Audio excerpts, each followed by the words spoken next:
আমাৰ মুখ্যমন্ত্ৰী মহোদয়টো বহুত ন্যায় দি থাকে, চব মানুহকে ন্যায় দি থাকে। এতিয়া আমাক কেনেকৈ আজি ন্যায় দিয়ে চাওক। আৰু মোদী ডাঙৰীয়াটো কওঁ বেটি বাচাও বেটি পঢ়াও। আজি আমাৰ অসমত এনেকুৱা হৈছে যে বেটি বাচাও বেটি পঢ়াও নহয়, বেটি বিয়া কৰাও আৰু জ্বলাও, এনেকুৱা ছিষ্টেম এটা হৈছে। বেটিয়ে বিয়া কৰাও আৰু জ্বলাও এনেকুৱা হৈছে। গতিকে মোদী ডাঙৰীয়া বা আমাৰ অসমৰ মুখ্যমন্ত্ৰী ডাঙৰীয়াই কি ন্যায় দিয়ে বা অসম আমাৰ পুলিচ DGP সিং ডাঙৰীয়াই কি হেৰি লয়, সেইটোৱে মই বিচাৰোঁ। আৰু ৰঙিয়াত হেমদোলত এজনী বোৱাৰীৰ মৃত্যুত চাঞ্চল্য। ৰঙিয়া অঞ্চলৰ হেমদোল গাঁৱত আজি এজনী বোৱাৰীৰ ৰহস্যজনকভাৱে হোৱা মৃত্যুৱে সমগ্ৰ অঞ্চলটোত চাঞ্চল্যৰ সৃষ্টি কৰিছে। পৰিয়ালৰ লোকৰ মতে দিনত ঘৰত কোনো নথকাৰ সুযোগত নিজেই নিজৰ দেহত অগ্নিসংযোগ কৰি আত্মহত্যা কৰে। আনপিনে ঘৰুৱা কোনো ধৰণৰ অশান্তি বা ঘৰখনত হাই কাজিয়া উশৃংখল পৰিৱেশৰ সৃষ্টি কোনোদিনে হোৱা নাছিল বুলিও দাবী কৰে। ইয়াৰ উপৰিও শাহুৱেকে দাবী কৰা মতে তেওঁৰ ল'ৰাই কোনো ধৰণৰ নিচাযুক্ত দ্ৰব্যও সেৱন কৰা নাছিল। মই বিয়া পাতিলোঁ, পাতি আহিছোঁ, মাতি আহিছোঁ, নাট এজনো পাইছোঁ। তাক ঘৰত মই টংলাত গৈছোঁ, টংলাত যাই এইগিলাখান মই আন্দাখন নাজানো। আজি যে ইমান ডাঙৰ ঘটনাটো যে হ'ল, মই নাজানো বাবা, এই ঘটনাটোৰ বিষয়ে আপুনি গম নাপায়? নাজানো। আগতে আপোনালোকৰ ঘৰত হাই কাজিয়া এনেকুৱা ধৰণৰ কিবা হৈছিলে নেকি? নাই নাই নাই হোৱা। কাজিয়া হোৱা নাই। আজি কেনেকৈ হ'ব পাৰে এনেকৈ এটা ডাঙৰ ঘটনা? মইতো নাজানো, মই মানুহে নাই। দেউতাক গেছি চিলিণ্ডাৰ আনিব, আপাতো গৈছে দোকানত, মইতো নাজানো এইগিলাখান। অন্যহাতে বোৱাৰীজনীৰ বায়েক ভনীয়েক তথা দেউতাকৰ মন্তব্য প্ৰকাশ পাইছে যে এয়া এক পৰিকল্পিত হত্যাকাণ্ড।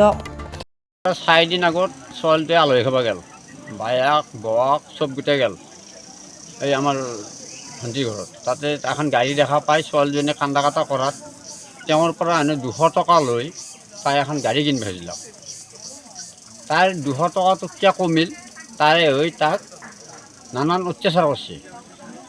তেতিয়া তাই কান্দি কান্দি মোক কৈছে, দেউতা 200 টকাৰ কাৰণে মোৰ জীৱটোৱে যাব, এতিয়া নিৰ্মমভাৱে অত্যাচাৰ বান্ধি লৈ মোক বেভৎস কৰিছে, কৰি মানে আৰু দেউতা কি ক'ম বুলি ক'ম তো এনেকৈ কৈছে। তাৰপৰা তাই আজিও মোক ফোন মাৰিছে, ৰাতিপুৱা 8:30 মান বজাত ফোন মাৰিছে। মাৰাত মই কৈছোঁ মই আজিও আজি ৰাতিপুৱা মাৰিছে 8:30 মান বজাত আজিও ফোন মাৰিছে। তাই কৈছে, দেউতা তই মোৰ মুখ নাচাবলৈ, সিদিনাখন তই মোৰ মুখখন নোধোৱাকৈ গুচি গৈছে, মাত নোধোৱাকৈ এতিয়া তই যি হৈ থাকে হ'ব যা, মই তোৰ শাকটো ধৰি বিচাৰি ল'ম। কৈছে অত্যাচাৰ আৰু মোক মাৰাটো খাটাং, আজি চান্স কৰিলৈছে। গতিকে সিহঁতে এই বাপেকে পুতেকে মাৰি ঘৰৰ ভিতৰত মাৰি কিনে তাকে দাঙি নি তাতে সামান্য অলপমান কাপোৰ এখন জুই জ্বলাই দি তাই যেতিয়াহে তাই যিহেতু যেতিয়া ফুলিলে হয়, তাই দাউৰ মাৰিলে হয় বাচ্ছাটোৰ কাৰণে দাউৰ মাৰিলে হয়, কিন্তু বা কাষততো চিডিল ভিডিল হৈ থাকিলে সেইবিলাক একো হোৱা নাই।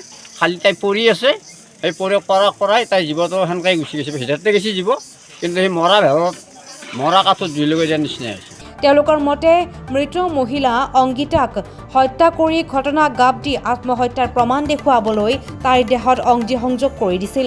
ইতিমধ্যে স্থানীয় কয়া আৰক্ষী চকীয়ে অংগীতাৰ স্বামী আৰু শহুৰেকক সোধপোছৰ বাবে কৰায়ত্ব কৰিছে। লগতে অংগীতাৰ মৃতদেহ মৰণোত্তৰ পৰীক্ষাৰ বাবে আৰক্ষীয়ে চমজি লৈছে।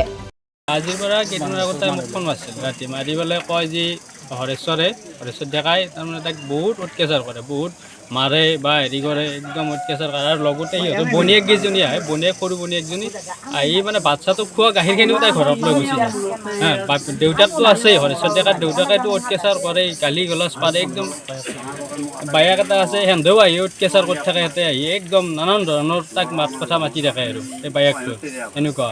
আৰু এই যোনটো বাপেক তাৰ হৰেশ্বৰ ডেকাৰ বাপেক, তাই বাপেকে কৰে কি মুঠ খাই আহি পেলাই নানান ধৰণৰ মাত মাৰিব, বেয়া বেয়া ভাষাৰে গালি, তাক ওলাই যাব দে। তাক আজি কেইদিনৰ আগতে কৈছিল তোক আমি খেদি দিম বুলি কোৱাৰ আজি 3 দিনেই হোৱা নাই এই ঘটনাটো হ'লেও। আল্টিমেটলি সিহঁতে মাৰ্ডাৰ কৰিছে, বা হৰেশ্বৰ ডেকা আৰু বাপেকে এনে ধৰি ঘৰৰ ভিতৰত মাৰ্ডাৰ কৰি তাতে জুই লগাই দিছে।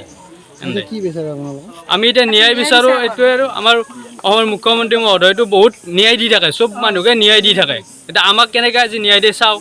আৰু মোদী ডাঙৰীয়াটো কওঁ বেটি বাচাও বেটি পঢ়াও। আজি আমাৰ অসমত এনেকুৱা হৈছে যে বেটি বাচাও বেটি পঢ়াও নহয়, বেটি বিয়া কৰাও আৰু জ্বলাও, এনেকুৱা ছিষ্টেম এটা হৈছে।